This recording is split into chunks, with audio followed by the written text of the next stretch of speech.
बिस्मिल्लाहिर्रहमानिर्रहीम। अस्सलाम वालेकुम स्टूडेंट्स। अगला हमारे पास टॉपिक है 10th केमिस्ट्री का how to write units of Kc for different reaction. हमारे पास मुख्तलिफ किस्म के रिएक्शन दिए गए हों और आपसे कहा जाए इस रिएक्शन का केसी भी लिखें और केसी के साथ उस रिएक्शन के केसी का आपने यूनिट भी लिखना है। अब इसका बहुत ही सिंपल सा तरीका है, वो क्या है, अगर आपको किसी भी रिएक्शन का केसी लिखना आता हो तो यूनिट लिखना आपके लिए कोई प्रॉब्लम नहीं होगा। अब केसी लिखने का तरीका बहुत ही सिंपल सा है, जिस तरह हमने पहले डिस्कस किया था कि केसी किसी भी रिएक्शन का लिखना हो, ऊपर हमने नॉमिनेटर में प्रोडक्ट रखना है और डिनोमिनेटर में क्या रखना है, रिएक्टेंट को ले लेना है, तो उस रिएक्शन का केसी लिखा जाएगा। अब ये रिएक्शन है H2 + I2 gives us 2HI। इसमें हमारे पास प्रोडक्ट है HI, इसको हम नॉमिनेटर में ले लिया, इसके साथ ये जो 2 है इसको हमने इसकी पावर बना दिया, कोफिशिएंट था इसको पावर बना दिया, और उसके बाद H2 रिएक्टेंट, H2 है दूसरा रिएक्टेंट, I2 है, ये डिनोमिनेटर में हमने लिख दिए। अब ये हमने इस रिएक्शन का केसी लिख दिया। अब केसी लिखने के बाद अगला स्टेप है, आपसे अगर कहा जाए इस रिएक्शन का केसी भी लिखें और साथ में केसी का यूनिट भी लिखें, तो बहुत ही सिंपल सा है कि आपने जो केसी लिखा हुआ है, केसी में जितनी की जितनी ब्रैकेट्स थी, पहली बात उन ब्रैकेट्स को आपने स्मॉल ब्रैकेट में कन्वर्ट कर देना है। अब ऊपर हमारे पास एक बड़ी ब्रैकेट है तो उसको स्मॉल ब्रैकेट में कर दिया, नीचे हमारे पास 2 ब्रैकेटें थी तो उन 2 ब्रैकेटें कर दी, और इसको हमने खाली कर देना है। इन ब्रैकेट्स को अंदर जो भी कुछ भी लिखा था उसको हमने भूल जाना है। हर एक ब्रैकेट के अंदर हमने क्या लिख देना है, मोल Dm-3। हर ब्रैकेट के अंदर क्या आ जाएगा, मोल Dm-3। और एक और बात आपने माइंड में रखनी है कि ये जो केसी लिखते हुए जो कुछ आपने पावर कहीं पे भी लिखी थी, उस पावर को नहीं भूलना, उस पावर को एज इट इज जहां पे जिस जगह लिखी हुई थी उस जगह आपने लिख देना है। अब हमारे पास इस रिएक्शन का अगर केसी लिखेंगे तो पहली ब्रैकेट HI की जगह भी हम अंदर क्या लिख देंगे, मोल Dm-3 ब्रैकेट क्लोज, और इसकी पावर आ जाएगी 2।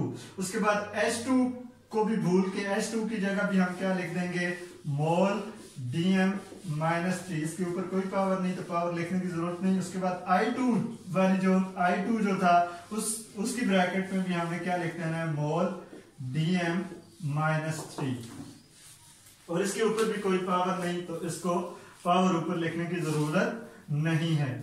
उसके बाद आप स्टूडेंट इसको देखें, ये बिल्कुल आपके पास एक मैथ्स का, इसको मैथ्स से रिलेट करें, मैथ्स का क्वेश्चन बन गया। लाइक ऊपर एक तरह से आपके पास ब्रैकेट के अंदर जो कुछ है इसे आप x कंसिडर कर लें, और इस x के ऊपर पावर है 2, तो ये आपके पास ऊपर मोल Dm³ को समझ लें, ये x है और इसके ऊपर क्या है, पावर 2 होल स्क्वायर, और नीचे आपके पास ये भी मोल Dm³, इसे भी x समझ लें, दूसरा भी मोल Dm³, इसे भी x समझ लें। अब देखें जो स्टूडेंट्स, ऊपर वाला तो ऑलरेडी स्क्वायर है, वो हल नहीं होता, नीचे वाला x × x, दोनों x हैं, दोनों सेम हैं, बेसिस अगर सेम हो तो आपको पता है पावर्स क्या हो जाती हैं, ऐड हो जाती हैं, तो इन दोनों को अगर मल्टीप्लाई करें तो ये ऊपर वाला x² और नीचे वाला भी x और x क्या हो गए, x² आ जाएंगे। यही ऑपरेशन हम इधर अप्लाई करेंगे। ऊपर आपके पास है मोल Dm-3 का होल स्क्वायर, और नीचे ये मोल Dm³, इसकी पावर भी 1, और ये मोल Dm³ इसकी पावर भी 1, दोनों को ऐड अप करेंगे, दोनों इकट्ठे होके ये भी हो जाएगा मोल Dm-3, और ये भी इकट्ठा करके हमने इसको क्या लिख दिया, होल स्क्वायर। x ऊपर भी x², नीचे भी x², तो अब आपको पता है ये दोनों आपस में क्या हो जाएंगे, कट जाएंगे, क्योंकि x² और x² आपस में क्या हो जाते हैं, कट जाते हैं। तो अब इस रिएक्शन में हमारे पास ये जो रिएक्शन था, इसके केसी का यूनिट क्या होगा, नो यूनिट। इस रिएक्शन का केसी का कोई यूनिट नहीं होगा, ये यूनिट लेस होगा, इसका कोई भी यूनिट नहीं आएगा। अब ये कब होता है, आप अगर इस रिएक्शन पे गौर करें, आपके पास ये रिएक्टेंट है, रिएक्टेंट में हाइड्रोजन का 1 मोल है, इसके साथ ये 1 लिखा हुआ है, और इस तरह आयोडीन भी आपके पास 1 मोल है। तो आप रिएक्टेंट को एज अ होल देखें, रिएक्टेंट साइड पे कितने मोल हैं, रिएक्टेंट भी 2 मोल है, और प्रोडक्ट भी आपके पास HI जो है वो 2 मोल है। तो आपके पास कोई सा भी ऐसा रिएक्शन जिसके रिएक्टेंट और प्रोडक्ट के मोल आपस में इक्वल हो, ऐसा कोई सा भी रिएक्शन हुआ तो उसका केसी का यूनिट नहीं आएगा, वो केसी हैव नो यूनिट, यूनिटलेस होगा। अब उसके बाद दूसरे एक रिएक्शन की तरफ चलते हैं। दूसरा रिएक्शन आपके पास है N2 plus 3H2 gives us 2NH3।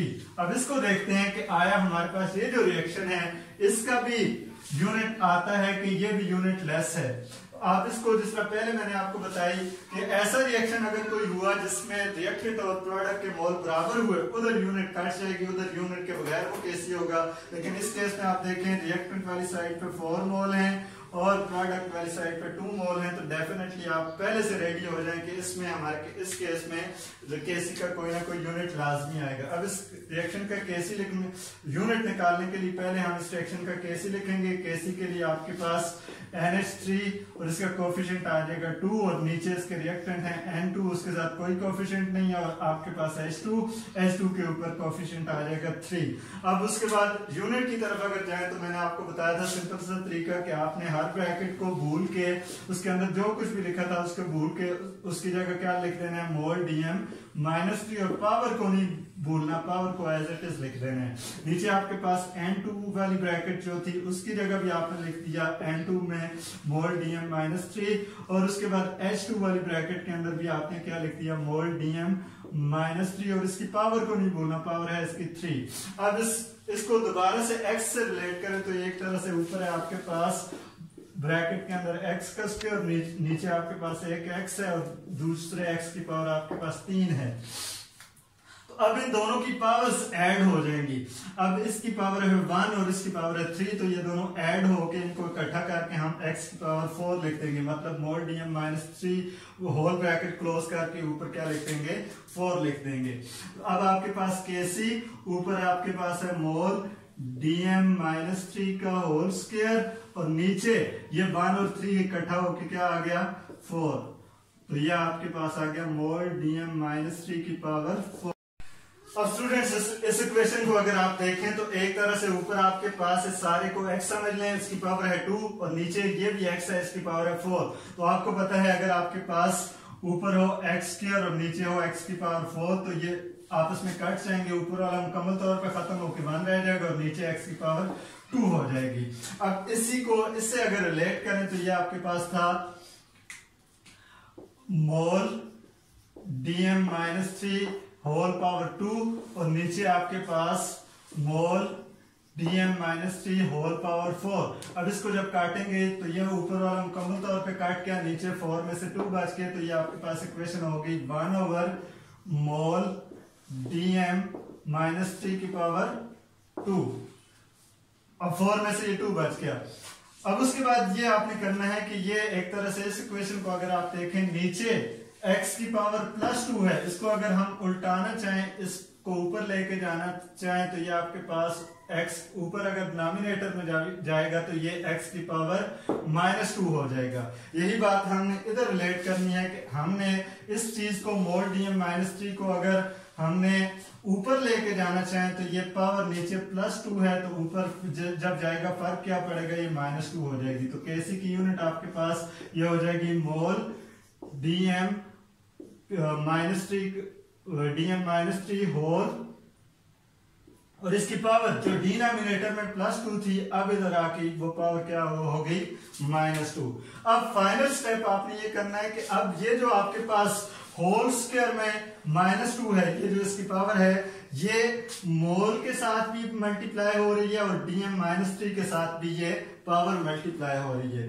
तो आपने सिंपली आपने ये करना है, इस -2 को मोल के साथ भी मल्टीप्लाई कर देना है और इस -2 को ये DM -3 के साथ भी मल्टीप्लाई कर दें। तो मोल के साथ जब मल्टीप्लाई होगी तो सिंपली ये कैसी हो जाएगा, मोल का स्क्वायर -2, मोल के ऊपर -2। अब ये -2 ये पावर इसके साथ जब मल्टीप्लाई की, उसके बाद इसको जरा देखें, ये बाहर पावर है -2 और DM के साथ है -3। ये दोनों जब आपस में मल्टीप्लाई हो, -2 और -3 आपस में मल्टीप्लाई हो, तो आपको पता है माइनस मल्टीप्लाई होके प्लस हो जाएंगे। तो ये DM जो -3 था ये आपस में जब अब मल्टीप्लाई होके ये +6 हो जाएंगे। 2 3 = 6 हो जाएंगे।